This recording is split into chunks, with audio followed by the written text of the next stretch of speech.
Hello, and welcome to another presentation of the Chautauqua Science Circle. Today's guest is Douglas H. Hamilton. He's a retired captain from the U.S. Public Health Service.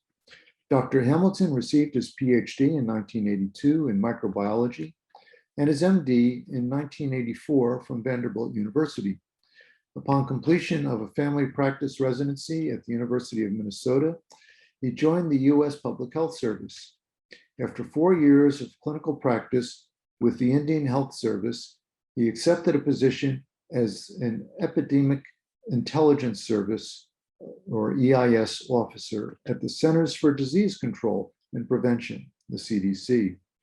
20 years of his 30 years at the CDC were spent with the EIS program, during 15 of which he served as the EIS program director. He retired from the CDC in July of 2020. Dr. Hamilton's connection with Chautauqua began in 2015, when his daughter became the first of 2 years singing with the Chautauqua Opera Company. He and his wife have returned to Chautauqua each year since then. Please welcome Dr. Hamilton. Good morning. I was asked to give a talk about emerging infectious diseases, which, in light of the last year and a half that we've all gone through, seems like a pretty relevant topic today. So what I would like to do for the next hour is to first focus on the basics of disease transmission. This is important for a full understanding of why diseases emerge, why epidemics or pandemics occur, and more importantly, understanding disease transmission helps us understand how we can break that transmission and prevent the diseases from continuing. Then I will briefly discuss some of the reasons that emerging infectious diseases, EIDs, appear. For the bulk of my talk, I plan to illustrate the basic principles from the first two bullets by telling you a number of stories that demonstrate these principles. The first of these will be what I'm calling my Chautauqua story. This was a moment when, for me, all the things I love about Chautauqua came together. It's specifically the things you learn and the really interesting, unexpected people you meet, and also an EID is involved in the story. Then I'm going to talk about 1976, the bicentennial year, because this was a really big year for EIDs. Finally, we're going to talk about the coronavirus, COVID-19, because this is the disease that threatens us all right now. And hopefully at the end, we'll have some time for questions. So let's look at disease transmission. And to understand it, we use a very simple model. This is called the eyeglasses model. And for disease transmission to occur, you need three things. You need to have an organism that's capable of infecting a human. And this can be a virus, a bacteria, a fungus, a parasite, any of those things. There has to be a source of that organism in the environment, a reservoir. And there needs to be a way for that organism to get out of the reservoir and begin the process of transmission to a host that's susceptible. Transmission can occur through direct contact, indirect contact. It can occur through airborne transmission, contaminated objects, all those sorts of things. But once the germ gets out, it has to get to an entry portal on the susceptible host. And if it can't get in, it can't infect them. And finally, if the host is immune to that disease, it doesn't matter what happens here because the transmission will stop when it hits an immune host. So let's look at this model and let's talk about COVID. And just one point of naming, COVID-19 or coronavirus disease 2019 is the name of the disease. The virus that causes it is SARS-CoV-2. And there are a couple, someone has an unmuted mic online. If you could mute your mics, that'd be great, thank you. And so, with SARS-CoV-2, the reservoir of this is going to be a person who's infected with the disease. And the virus is growing in them and it can get out and be transmitted to someone else. So how do we break transmission of this disease? Well, the first thing you could try and do is treat the patient. This is what we do for many infectious diseases. We give them antibiotics, we kill the germ that's in them. Unfortunately, our tools for treating COVID-19 are very limited. There are no effective antivirals against this virus. And there are some experimental treatments like monoclonal antibodies, which are what was given to President Trump, that are effective in decreasing the viral load and slowing down transmission. Again, some of the new people joining, please mute your mics. Joe Patton, I think your mic's on. No. Now, then the other thing is you need to, if you can't treat the patient, what you can do is you can block the exit portal. You can prevent this germ from getting out of the patient. And one way that we traditionally do that with infected people is we isolate cases. We put them in isolation wards. We prevent them from being able to initiate transmission to someone who's susceptible.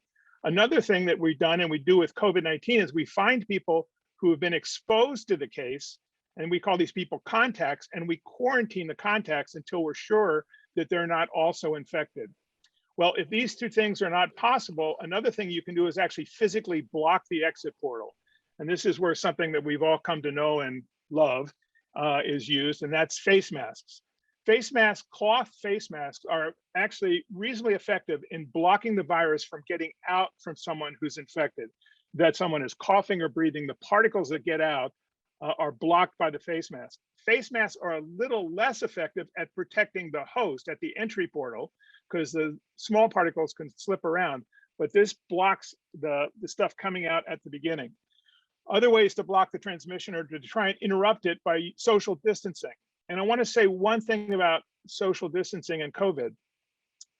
Airborne transmission, where a virus is passed through the air, there are two kind of main forms that happen. One is what's called large droplet infection, and the other is a small aerosol. Now, large droplet infection, by the very name of it, are large droplets with the germs in it, and they have a tendency to fall to the ground after going about 6 feet. They're very heavy.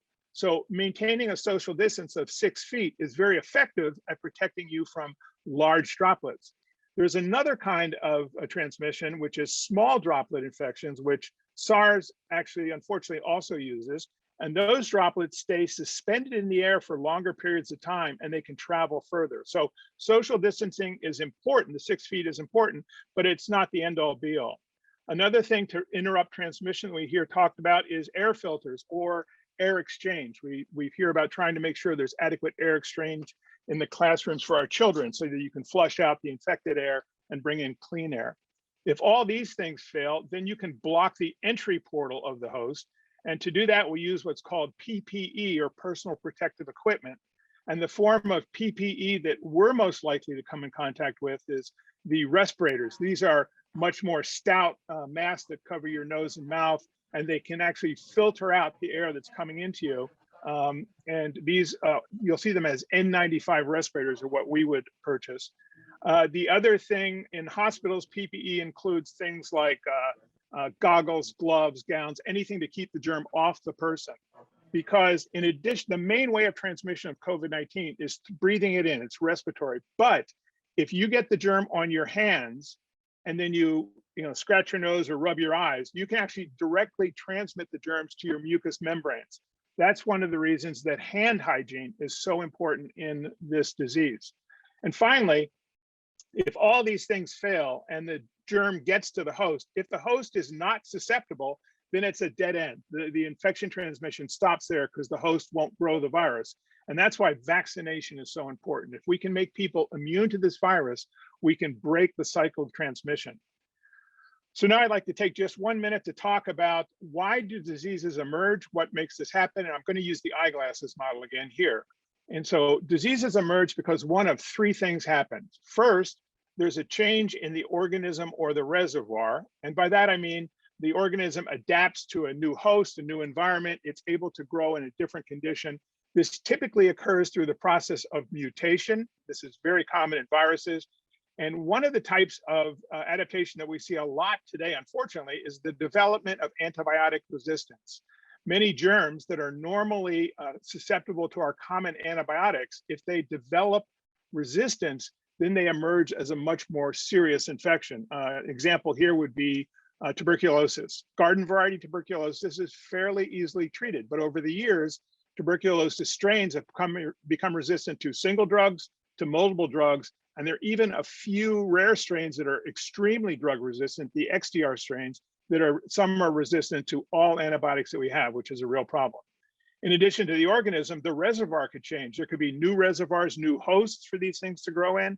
There can be new vectors. A vector is a biting insect that can transmit the germ from one host to another host. There can be new environments that these organisms find themselves in that make it easier to transmit. So in addition to changes here, there can be changes in the host. And the one thing I want to point out is the concept of a naive population. And by that, I mean a population that has not seen this germ before, so they have no protection. And if that germ gets a naive population, it's going to grow like crazy. An example that we've all seen recently was the Zika virus. The Zika virus was known for a number of years as a virus in the Pacific region. And in the Pacific region, Zika had reached kind of an equilibrium with the population, so the number of cases was not super high. But when that virus was transmitted to someone in South America, where no one had been exposed to Zika before, the entire population was naive. It exploded like wildfire. And several years ago, there was a giant outbreak of Zika virus in South America and Central America. As that virus has proceeded, that population has begun to reach an equilibrium, and the number of cases there have gone down. Aging population can also lead to increased transmission. We know that as we get older, our immune systems are a little bit less effective, which is one of the reasons seniors are more susceptible to many infectious diseases like COVID, like the flu, than other younger people. And finally, anything that changes our immune system, any immune compromise can decrease our ability to fight infection and make us more susceptible to diseases, particularly ones from animals. And we now know that about 75% of all emerging infectious diseases are animal diseases that have made the transition into humans. And if you look at the history of emerging infectious diseases over the last 50, 60 years, there was a big bump in 1980. And that bump corresponded with the appearance of the HIV virus, a virus that destroys the immune system. So when that infected a lot of people, they then became susceptible, and we saw many emerging diseases from animal origin that were able to infect humans. And finally, there can be something that changes the path of transmission that can facilitate emergence of disease. Travel is a common example. Travel is much easier today. It's possible today for someone to be infected with a disease in Africa, jump on a plane, and be in New York in the evening. And that's exactly what happened with the first Ebola case in the United States in 2014, where a gentleman was in Africa. He was infected, but no symptoms. He didn't get symptoms until a day or two after he arrived in New York, and that led to the infection of a nurse taking care of him. Urbanization leads to more crowding, more opportunities for transmission of disease. There are medical procedures that, if not done properly, can pass on diseases. And I'm going to tell you one story about that later. Finally, war and famine can decrease, increase susceptibility, increase crowding, and decrease nutrition, all things that can make people more likely to get infected. There are behaviors that can cause transmission of these diseases. Think about intravenous drug use. And finally, if there's a breakdown in the system of public health, and I'll talk about that too also, then that can remove one of the barriers we have to the emergence of these diseases and lead to a problem. So I'd like to start by describing what I'm calling my Chautauqua story. And this story has everything I love about Chautauqua. It has all the things that you learn and the really interesting people that you can meet at Chautauqua. And my particular Chautauqua story began in 2017 in the Hall of Philosophy, when I had gone to hear the author Ed Young, who is one of the CLSC authors that year. He had written a book about the human biome, something described by one of the speakers several weeks ago. And at the end of his presentation, when they began the Q&A session, the gentleman who was sitting immediately behind me stood up and walked to the mic. And when it came time for him to ask his question, he introduced himself and he said, "Hi, my name is Alan Steer, and I'm a longtime Chautauquan." Well, at that point, I stopped listening to the question because I was focused on his name. In my world, in the world of epidemiology, there is an Alan Steer who's actually quite famous for having discovered an emerging infectious disease. So at the end of his question, when he came back and sat down behind me, I turned around to him and I said, "Hey, are you that Alan Steer?" And it turns out he was that Alan Steer. And for me, it was kind of like meeting one of the Beatles. So Dr. Steer's story began in a small town in New England that had a population of about 5,000 people. And in this small town in 1975, there were 12 children that developed arthritis. Now, we think of arthritis as a disease of the elderly, but there are some forms that impact children primarily. And these kids were all diagnosed with the disease Juvenile Rheumatoid Arthritis, or JRA. JRA is a rare autoimmune disease. In other words, your body is making antibodies against your joints. And it's so rare that in fact, the expected rate of JRA is 1 case for every 100,000 people. But as you can see in our town, there are now 12 cases for 5,000 people. This seems like a much higher rate. And in fact, it is. This rate is 240 times the expected rate of JRA. The doctors in the town were holding with their diagnosis of JRA, but the mothers in the town were not taking this. And they actually went to the state health department. And they said, something's going on in our town. We need help. We want you to help us figure out why our children are all getting arthritis. So the state health department went to the people that know about arthritis. Arthritis is a rheumatologic condition. So they went to Yale University to the rheumatology clinic to ask for help in figuring out what was going on. And in 1975 at Yale University, there was a first-year rheumatology fellow named Alan Steer. And Dr. Steer was a little bit different than most rheumatology fellows because in addition to his medical training, he had just finished a 2-year fellowship at the Centers for Disease Control in the Epidemic Intelligence Service. And I didn't hear the introduction, but I think Bob mentioned that the EIS is a program that trains health professionals to investigate disease outbreaks. So now you've got a problem and you've got the right guy in the right place with the right training at the right time. And Dr. Steer was asked to conduct the investigation of this disease. Well, like they went to the small town and like all good teams, they came up with a case definition. They said, what are we looking for? And they were looking for anyone with joint pain and swelling who also had either a physician diagnosis of JRA or arthritis of some unknown cause. So not rheumatoid arthritis, not osteoarthritis. It was something unknown. And they started looking at medical records for this small town and for the surrounding towns. And they quickly discovered that over the previous 3 years, there had been 39 children who presented with similar symptoms and 12 adults. Other things they noticed were 6 families in this town had more than 1 case. And on 4 of the roads in the town, the case rate was so high that 1 out of every 10 people that lived on those 4 roads had the disease. Plus, the symptoms they saw were not the symptoms that you usually see in JRA. These people had severe headache, nausea, vomiting, face rash, profound fatigue. This isn't what you see in JRA. So based on these findings, the team speculated that this was in fact a disease with an infectious cause. And they cited 3 reasons. They said, first, this disease has a seasonal appearance.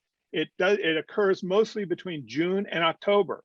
Second, there's clustering of the cases, geographic as on the roads we mentioned, and in family groups.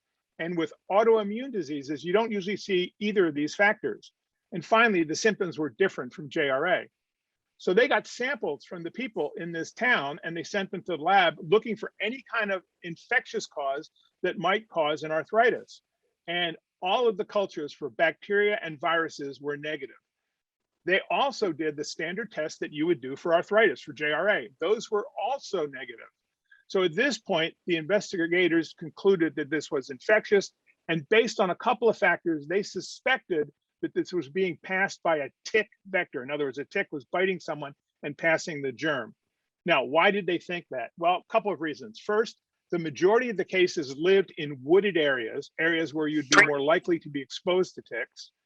And also 25% of the people in their study had this weird rash. This is a young child raising their arm up. And this rash has a red center, a pale midzone, and a red outer rim. This is called a target lesion. And so the investigators looked in the literature to see what causes target lesions. And they found that there was a report about a similar rash that had been seen in Europe after people were bitten by the tick Ixodes ricinus. So they went back to the people in their study and they said, have you been bitten by ticks? And a number of them recalled being bitten by the deer tick, different tick, at the site of this rash. So they postulated then that there was an unknown pathogen. They still hadn't figured out what the germ was that was causing a disease, but it was carried by the deer tick, the Ixodes scapularis, as the likely vector. And they wrote up the results of their findings and they published them. And they described this new disease and they named it after the small town. And they published their paper on Lyme arthritis. And this was the first report of Lyme disease.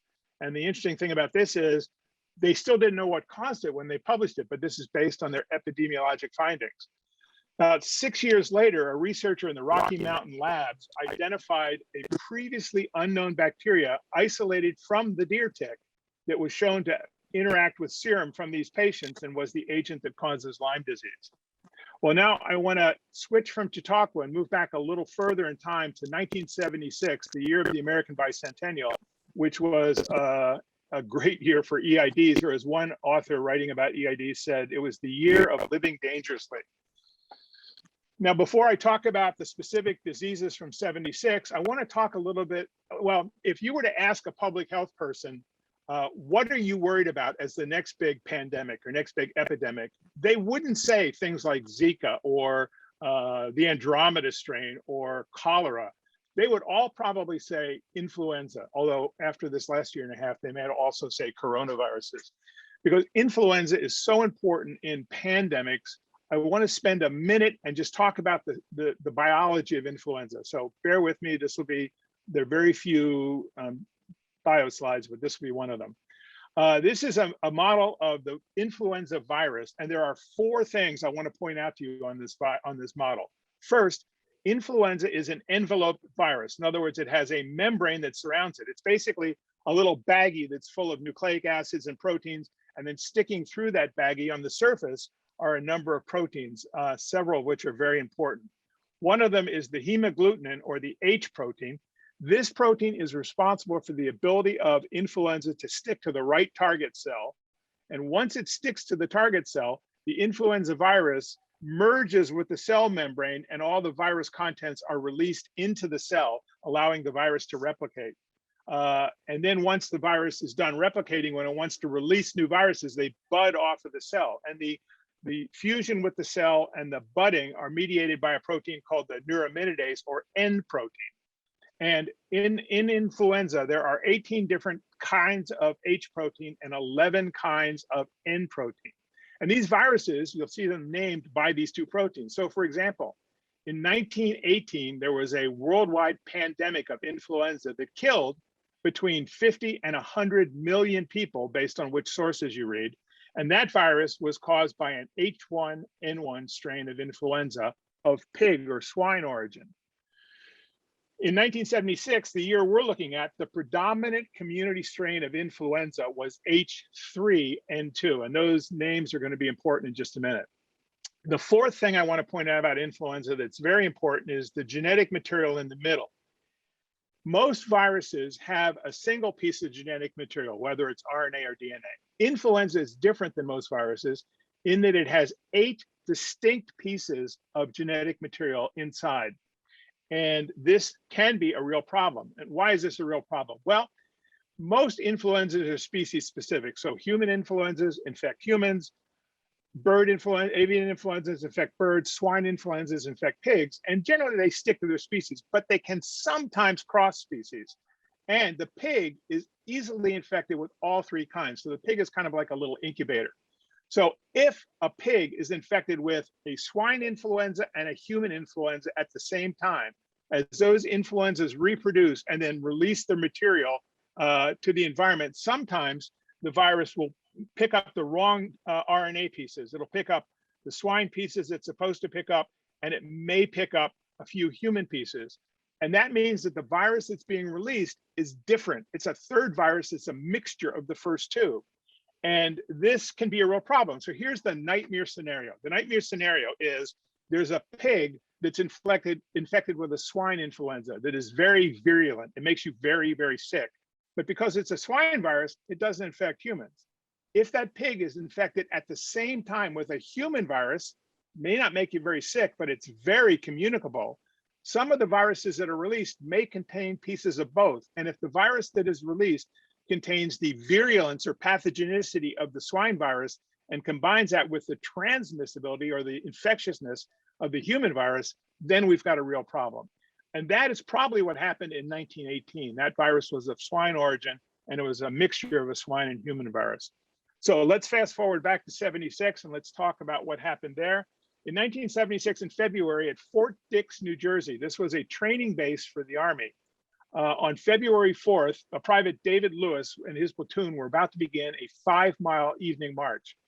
Private Lewis hadn't been feeling very well that day, and as the march began, he started having difficulty breathing, which got progressively worse until he collapsed. They rushed Private Lewis to the medical facility, and unfortunately, despite their best efforts, he died 2 hours later. So they went in, and at that time, they knew that there was a flu outbreak with the seasonal strain H3N2 going on and was infecting people at the base. And so they tested all the people on the march, and the ones that were positive for influenza were positive for H3N2, except for Private Lewis and 3 of his platoon mates. And these 4 people had something that was different. They didn't know what it was, but it wasn't H3N2. So they had to send it to CDC to get it tested. And it took about a week. Things were slower back then. But when the results came back, they found that he was infected with an H1N1 virus of swine origin, not human origin. And as I mentioned earlier, this is the same virus that was responsible for the 1918 pandemic strain. So they immediately tested 1,300 soldiers at Fort Dix to see if they had flu antibodies. And 273 of these soldiers had antibodies to H1N1. And none of them had any known exposure to pigs. So the conclusion was that this swine flu strain had been adapted to human transmission, and alarm bells started going off. So there was an emergency meeting of the Advisory Committee on Immunization Practices. This is the group that decides what vaccines need to be used. And this committee noted that this type of antigenic switching from a pig strain to a mixture strain, had never occurred in the past without a pandemic. And so they recommended, after much discussion, that we initiate a swine flu vaccination program to vaccinate everyone in the country against this new strain of swine flu. And in fact, in April, President Ford announced a $135 million campaign for flu vaccination. This is a picture of President Ford getting his vaccine. And this was initiated in early spring. And by July, they started to get results back from the vaccination campaign. And there were 2 things that were very concerning. First, the field study showed that there was a 2% rate of adverse events that people reacted to the virus. And I'm not talking about my arm was sore or I felt crummy for a day. These were more significant adverse events. Plus, the vaccine didn't work in children. So because of this, the vaccine companies were really worried about liability, but no one would give them insurance. And because no one would insure them, the program was stopped after about a quarter of the American population had been vaccinated. But a pandemic didn't occur. Well, why? Well, it turns out that although we know in 1918, this basically similar virus caused a worldwide pandemic, the virus, the people that did get sick in 1976 did not get as sick. So it appears that the 1976 strain was less virulent, which was good for us. Now, the question of naive population, basically in 1918, when this virus had not been seen before, the entire population was naive and susceptible. Was this the case in 1976? And theoretically, in 1976, anyone less than 60 years of age was not alive in 1918, so they shouldn't have gotten natural antibodies to this virus. But if you look at the 1918 pandemic, it actually didn't stop in 1918. It went on until the 1920s. And it continued until early in the 1920s when the virus mutated to a form that was less deadly. But that virus persisted in the circulating pool of influenza virus, and it was detectable from samples as up until 1957, at which time H1N1 disappeared completely. So that's probably why this did not become a pandemic. Well, at the same time this was happening and people were going crazy worrying about swine flu, something else was happening in Philadelphia.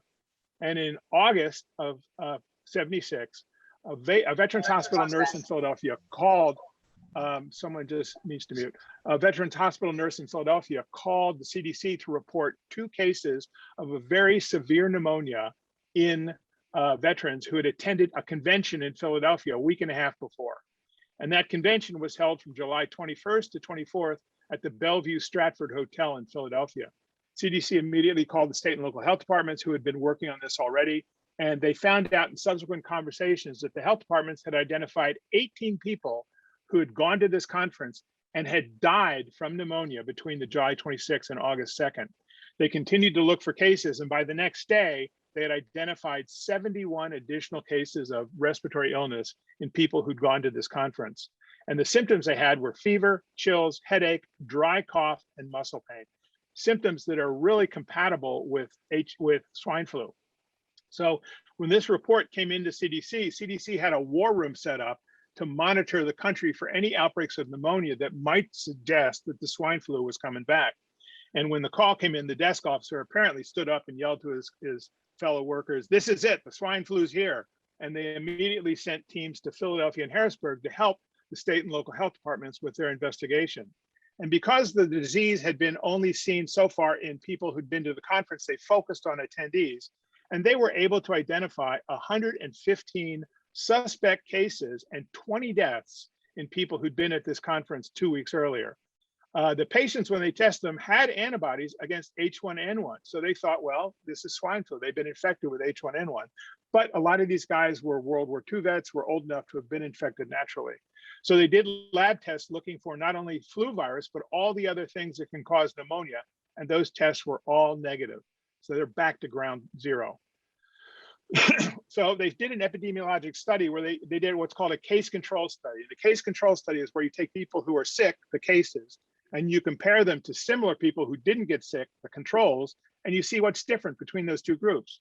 And what they found was the factor with the strongest association with disease was having been in the Bellevue Stratford Hotel. Again, they couldn't figure out why the hotel was a problem. They looked for the usual causes, not there. So what they did was they set up a tip line. And this tip line was getting 3,000 calls an hour. And a lot of these calls were kooks, people suggesting it was Martians or the Russians had attacked the veterans, whatever.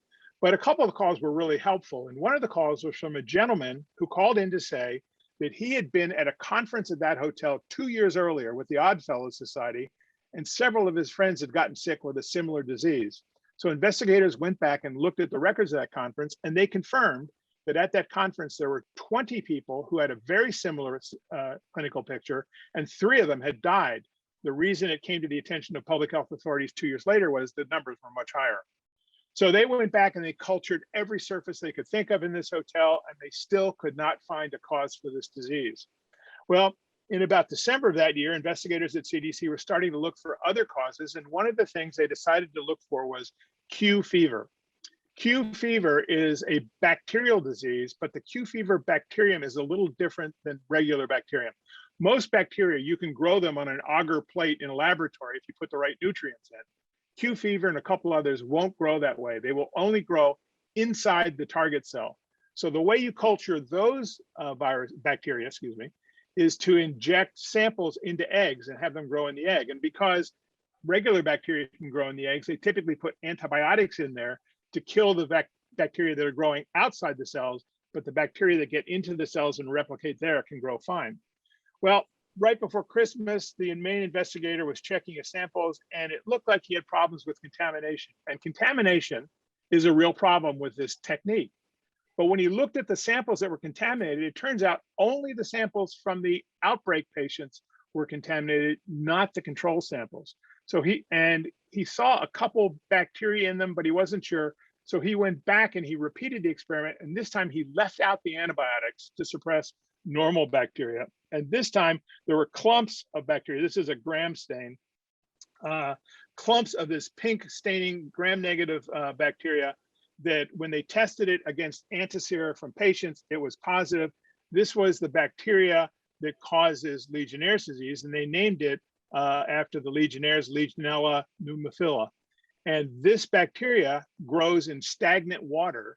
And when they went back to the hotel, they took samples from the air conditioning cooling towers, and it was full of this bacteria. And basically what was happening was during the outbreak, the water cooling towers were basically aerosolizing this bacteria and blowing it into the hotel, which led to the infection of those people.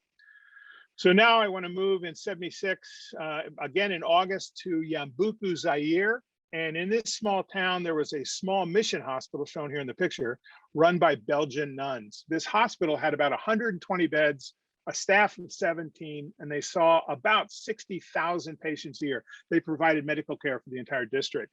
And our story begins in August, when on August 22nd, the headmaster of the local school appeared at the clinic complaining of chills and fever. And he had just finished a 2-week trip to the north of the country, and they diagnosed him as having malaria, which was a reasonable diagnosis. They gave him an injection of chloroquine, which is an anti-malarial drug, and they gave him Tylenol for fever, and they sent him home. Well, for a day or two, his symptoms got better, but then they came back and they got worse, and they got much worse. And a week later, he returned to the hospital, and this time he had a headache, he had nausea, he had muscle pains or myalgia, and he also started having intestinal bleeding. These symptoms continued to worsen, and the headmaster died 5 days later on December 6th. While he was hospitalized, 9 other people from the community presented to the hospital with similar complaints. So what I'd like to do now is describe this outbreak by building a timeline for you. And the timeline will start when the headmaster came back to the hospital and was hospitalized on the 1st. He died 5 days later on the 6th. And during this time, other cases are showing up. So the hospital alerted the provincial authorities, and the provincial medical officer came in and reviewed all the records for what are now 17 cases of this disease. And he said, I don't know what this is. This is an unknown disease. So they notified the national authorities, and they sent a team from the university in. The university team looked at the patients and the records, and they said, we think this is typhoid fever. Typhoid fever is a bacterial disease that can have similar symptoms. So they took a bunch of samples with them back to Kinshasa to look at them in the lab. And they also took with them one of the nuns from the hospital who had become sick, and she had another nun come with her to help take care of her. And they wanted her to get better care in Kinshasa at the big hospital there. Unfortunately, the better care didn't work, and 5 days later, that nun died, and the hospital back in Yambuku was closed. By the time this epidemic was over, 11 of the 17 caregivers in the hospital were dead. 3 days later, the national government quarantined the entire province. And in retrospect, the quarantining of the province and the closing of the hospital were the 2 most important things in preventing this outbreak epidemic from becoming a pandemic. Unfortunately, 5 days later, the nun who had taken care of her fellow nun became ill. And then 4 days after that, a Zairian nurse working in the Kinshasa hospital also became ill, and she had cared for both of these patients. The Zairian nurse being ill is really significant because now, for the first time, you have someone who's been infected with this unknown disease who's not from Yambuku. There is now transmission of this disease person to person in Kinshasa. Yambuku is a small town. Kinshasa is a city with 1.5 million people back in '76. So you had the possibility of this getting out of the hospital and being a monumental problem. The day after this nurse died, there were 3 labs working around the world trying to identify the pathogen here, and all 3 of them reported on the same day that they had isolated a Marburg-like virus. Marburg is a virus that causes hemorrhagic fever, first identified in Marburg, Germany. So the first thing they did was test this virus against antisera to Marburg virus, but it didn't react. So this was not Marburg virus. But by this time, with closing the hospital and quarantining the province, the number of cases had started to come down. Unfortunately, the Zairian nurse died on the 20th, but the last case that was found in the province died on the 5th of November. And at that point, this epidemic was declared over.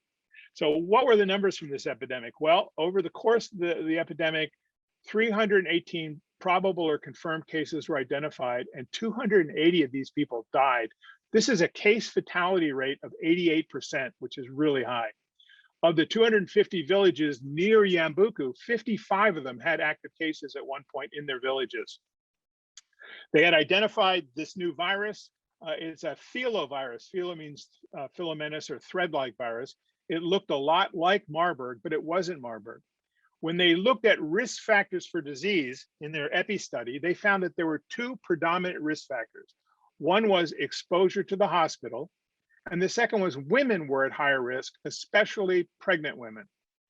Well, it turns out, and one thing you need to know about this area of the world is that in '76, people in Yambuku felt that drugs received by injection were more powerful than drugs taken orally. And they gave a lot of things by injection. They also had a huge obstetrical practice there. And so every time a pregnant woman came into the hospital, she received an injection of prenatal vitamins. And we know that filoviruses are often passed by blood-borne transmission. So they decided to look at injection practices at this hospital and see if they could find a link. And it turns out they did. This hospital, their normal practice in 1976, not today, was every morning the nuns were given 5 syringes and 5 needles for that day's work. And those needles and syringes were used for every patient. They were rinsed with soapy water between patients, and they were boiled at night. But this is the perfect mechanism to transmit a bloodborne disease in a hospital setting. And that's probably what happened. And then people infected at the hospital would go back to their villages, and there would be person-to-person transmission in the villages. So the team gets to name this new virus, and up until this point, they've been calling it the Yambuku virus, but they didn't want to name it that because they felt that would stigmatize the town. And the team lead, who dealt with emerging pathogens before, liked to name things after rivers where they were found. So the team literally sat down around a table, pulled out a map, and they saw that Yambuku, here circled in red, was right next to the Congo River. They were going to call it the Congo virus, but they couldn't because there already was a Congo Crimean hemorrhagic fever. So then they noticed that just north of Yambuku, there was a little river called the Ebola River, and they named this virus after Ebola. So I'm going to spend the rest of the time I have talking about coronaviruses. I'm not even sure how much, I got time, good. Talking about coronaviruses. And this is an electron micrograph of coronavirus. These viruses were first identified in 1931, where they were found to be respiratory pathogens in chickens. And it wasn't until 1961 that the first coronavirus of humans was found, also a respiratory pathogen that caused a mild illness. It caused what we call the flu, or not the flu, a common cold. And if you look at common colds, they're caused by a variety of viruses. And we now know that coronaviruses are responsible for about 10 to 15% of all common colds that we see today. Now, this is a schematic of the coronaviruses, and there are 2 things I want to point out to you on this schematic. The first is it looks a little bit like the flu virus. Oh, one other thing I forgot to mention. The coronavirus, like the flu virus, is an envelope virus with proteins sticking outside. These are bigger proteins than in the flu virus. And when investigators first saw them on the electron micrograph, they thought this looked like a crown or the corona around the sun, which is where these viruses get their name. So now this is a schematic of the coronavirus, and I want to point out 2 things. These proteins, which are actually bigger than the flu proteins, this big one, and there are multiple proteins, but the big one is called the spike protein.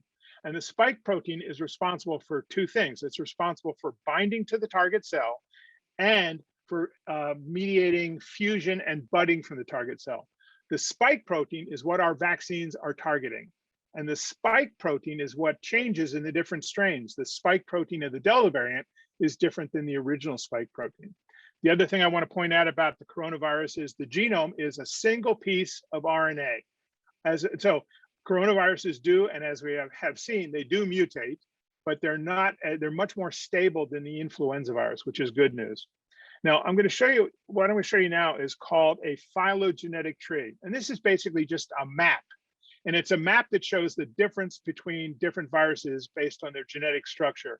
So every dot on the end of these branches, or every name, is a different virus. And the distance between the dots, the line that connects them, shows how different they are. So for example, over here in the Delta virus group, you can see, hopefully you can see, these 2 dots up at the top have a very short segment connecting them. They're very closely related. Whereas these guys over here are close on the diagram, but the line that connects them is much longer, goes all the way down the middle, comes all the way back up. These are much more distinct viruses with very different genomic material. So this is a map for the coronavirus family. There are 4 groups, and we now know there are 7 coronaviruses that infect humans. 2 of them are in the alpha virus group, and 2 of them are in the beta virus group. And these cause, as I said, mild common cold symptoms. And this was pretty much what we cared about the coronaviruses until 2002.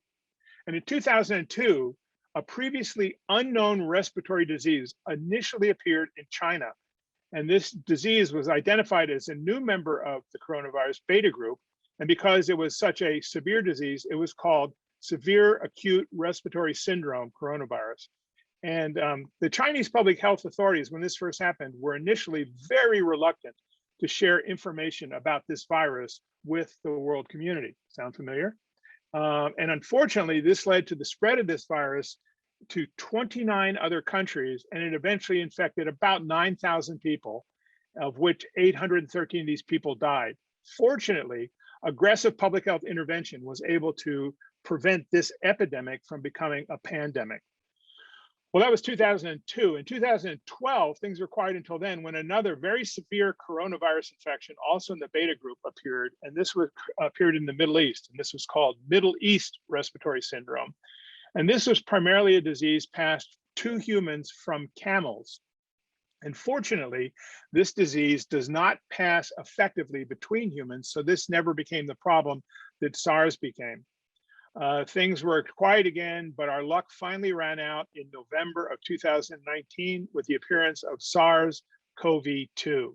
And this was not controlled in time, and this led to a worldwide pandemic. And before I leave this slide, I just want to point out one thing to you, and this is SARS-CoV-2 over here. And immediately adjacent to it, connected by a very short segment, is a bat coronavirus called RATG13. And it's quite likely that this bat coronavirus may help explain the origin of this human coronavirus. Now, why are coronaviruses so much more problematic or as problematic as flu viruses? And it's because they are able to infect multiple species. This is a diagram that shows the 7 coronaviruses that can infect humans. Actually, only 6 of them are listed here. 4 of them are human coronaviruses. They cause mild disease, they pass between humans, and there's some evidence that they may also pass with some animal reservoirs. We know that bats are a major reservoir of coronaviruses, and the SARS virus, we now know, originally occurred in bats, was passed to civet cats, and civet cats were sold in Chinese markets as a food source, and civet cat coronavirus was documented to pass to humans. When 2002 happened, the Chinese health authorities were able to isolate the SARS virus from the civet cats in the market. They prohibited the sale of these cats, and that led to blocking this link of communication. And they were eventually able to control human-to-human communication. With the MERS virus, we know that humans were infected by camels, and humans could sometimes infect humans. We suspect there could have been bat to human and bat to camel. Well, we know there was bat to camel transmission because the genome of this virus is very similar to a bat coronavirus. So what makes coronaviruses an emerging infectious disease? Well, first of all, this was an unknown pathogen. We hadn't seen this virus before, and it probably involved interspecies transfer, which often leads to problems for the humans that are infected. We don't know the specific path yet of transmission of this SARS-CoV-2, but we're pretty sure it's a bat origin. This was an unrecognized disease. We had dealt with severe coronaviruses before with SARS and MERS, but this disease was different. COVID-19 does 2 things that are very different. One, it is much more communicable from human to human than either SARS or MERS. And 2, we now know that it has much more of its spread is through the small aerosol droplets, whereas SARS and MERS are largely large droplets which fall to the ground. Basically, when this occurred, the entire world was susceptible, as we've unfortunately learned. And there's no effective treatment, which also allowed this pandemic to proceed. So there were some environmental factors that have played heavily in the development of this pandemic. And one of them was the slow public health response. China didn't notify the world about this problem until late December, early January of 2020. But we know there were cases definitely in early December and probably in November of 2019 that they didn't tell us about. And frankly, there was a slow public health response here in the United States. We had real problems with testing, with contact tracing, with isolation, some of the main tools we would use. And that led to this becoming a problem here. And finally, a huge problem we deal with today, and I think we're all aware of this, is the social response to COVID-19. We know what we need to do to control it. We know what our tools are, but these have become political. People don't want to mask. They don't want to social distance. They don't want to get vaccinated. And this has allowed this virus to continue to grow. And finally, we know that there's been a change in the pathogenicity of the agent. The original SARS-CoV-2 that we saw at the beginning of this pandemic is significantly different than the Delta variant in terms of the Delta variant is more easily transmitted between people. It is a much more severe disease, and it's able to bypass some, but not all, of the vaccine's protection. So with that, it looks like I'm pretty close to my time. I'd like to stop here and see if there are any questions I could answer. So let me just ask you to stand behind this. Go ahead. Thank you, Dr. Hamilton. So in the past 2 decades, the emergence of 3 virulent coronaviruses, SARS-CoV-2 being the latest. Jane Goodall has commented that she sees this as the fingerprint of biodiversity loss. Would you comment on the possibility that as environmental issues, particularly in Africa and Asia, occur, that we may be seeing a continuous series of highly contagious and virulent viruses that previously would have been kept under control by a healthy, diverse environment? Wow, I don't think I can address the issue of climate change specifically. Clearly, climate change impacts where animals live and where humans are able to live. And it's the human-animal interaction that often make these diseases more possible. You raised an interesting point. I was reviewing one. There are people that look at animal viruses that might lead to the next epidemic or pandemic. And there's a site that was set up by UC Davis that looks at the 887 viruses that are likely to become human pathogens. And if you look at those 887 viruses ranked in rank order, the first 9 that are likely to become a human pathogen are all coronaviruses. So clearly we're going to hear more about coronaviruses. I don't, other than making humans and animals interact more, I really can't address the climate change issue, sorry. Quick follow-up question. This morning's news, the occurrence of a rare tropical infection, miliosis, occurring in 4 southern states, the United States, that had not yet been seen here before. Rare tropical diseases appearing in the United States. Well, certainly climate change can, well, okay, if you look at Zika viruses, one of the things we were worried about was with warming, the vector patterns were changing, and the vector that transmits Zika virus was not previously seen in the United States. It was mostly in the Caribbean and South America, but we did see it in southern parts of Texas and Florida, and this was 4 or 5 years ago. So as climate change changes the distribution of animals, that then would change the distribution of the ability of animals and humans to interact and lead to possible appearance of new diseases. Thank you, Dr. Hamilton. Hello, Dr. Hamilton. This is Rennie. Thank you so much. This is so interesting. Could you please talk a little bit more about vaccines and how they differently, their different approach, let's say Pfizer versus Johnson's and mRNA and the spike proteins. I think there has been a lot of hesitation from some people to get vaccinated because they're worried about it. Can you please comment on these vaccines and how they really tackle this COVID disease? Thank you. Okay, thank you for the question. And so my comment would be, if you're not vaccinated, get vaccinated. In the United States, there are 3 vaccines that are out there. 2 of them, the Pfizer and Moderna, are a new vaccine technology. New in that it's the first time we're employing it. It actually was started back in 2002 when SARS first appeared. And the vaccine technology is it takes a little piece of mRNA, puts it in a little lipid membrane that your body can injects it into or eats it by cells that convert it into that mRNA into a protein. And that all happens away from the nucleus of the cell. So this doesn't have anything to do with the nuclear material in our cells. It's a process just like a viral infection that occurs in the cytoplasm of the cell. And then it makes the spike protein, and your immune system sees this and says, this is not me, I'm going to make antibodies against it. There's been a tremendous amount of work done on the mRNA viruses, both Pfizer and Moderna. And I think they're extremely safe, and they're also extremely effective. Having a vaccine efficacy in the mid-90s is unbelievable for vaccines. That's great news.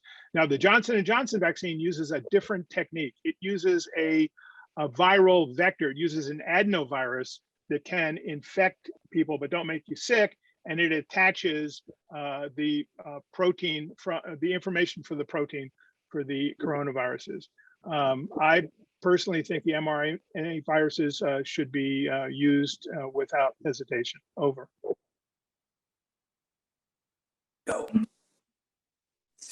What should we be doing here in Chautauqua in the grounds? We keep taking our masks off and then putting them on and looking at the number of people, and we put it on and then we take it off because it's really hot. And meanwhile, of course, in the Chautauqua County, cases are rising, and we feel special here in Chautauqua, but masks on or off, what should we be doing? Well, so this has been one of the most frustrating things about this epidemic. And, you know, at the very beginning, you remember Dr. Fauci saying, hey, you don't need to wear a mask. It's not a problem. That statement was based on our experience with MERS and SARS, the original SARS, because we knew those were large droplet. They stopped about 6 feet away, so you were fine. And so they made that original statement. But then it turns out that no. SARS-CoV-2 makes these little droplets that can go a lot further. And so then they changed the recommendation. And then the recommendation was changed back again to, if you've been vaccinated and are fully immune, don't wear a mask because people don't get infected. Well, then the virus changed. They changed the game. And the Delta variant, we now know, is much more infectious and is capable of infecting people who've been vaccinated. The good news is, if you're vaccinated, you're not going to get real sick. You're unlikely to be hospitalized. You're unlikely to die. But unlike with the previous strain, you can reproduce the virus in your nose and respiratory passages, and you can spread it. So now they've changed back to masks for people that are vaccinated. I understand that this is really frustrating, but what the health authorities are trying to do is look at what's the best science, what's it telling us to do now? And I would stick with the recommendations of your state or local health department.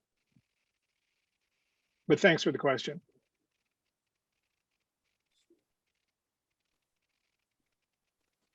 Dr. Hamilton, this is Sir. Brian Benedict.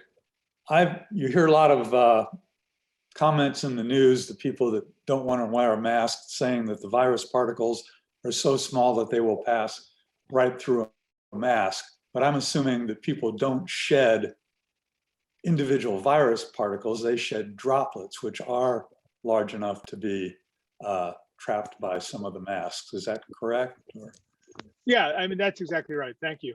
That basically when the virus, if you're infected and you're expelling virus, you're doing it by coughing or breathing, which creates a small aerosol. And basically the mask is designed to stop that before it gets away from you. And it's relatively effective at that.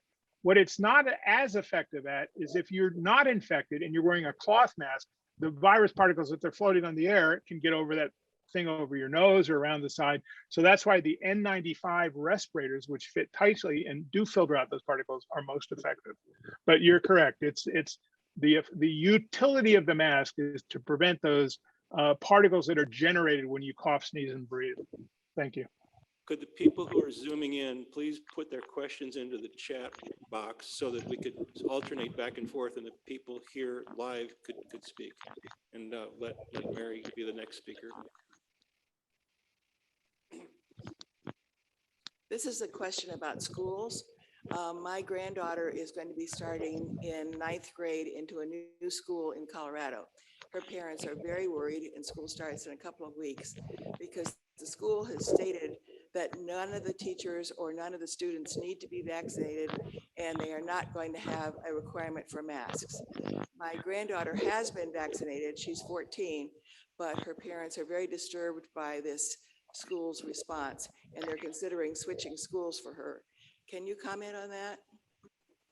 I think that school is not following the recommendations of either the national and state health authorities or the American Academy of Pediatrics, all of which recommend that in the current situation, because we can't vaccinate people less than 12, that they should mask up in the schools. And when I hear people like Governor DeSantis talking about how he's protecting the rights of those kids to not wear masks, he's also protecting the rights of those kids to die. which makes me crazy, but I'm biased about that. I think the fact that your granddaughter is vaccinated is great. If she were at the school and were to get infected, it's highly unlikely that she would get seriously infected. I mean, she would be unlikely to require hospitalization, oxygen, or die, but she could be infected to the point where she could pass the germ on to her playmates, her family members, her friends. So I understand their concern. I think that school is not following the advice of the scientific community, but you know, we see that a lot, unfortunately.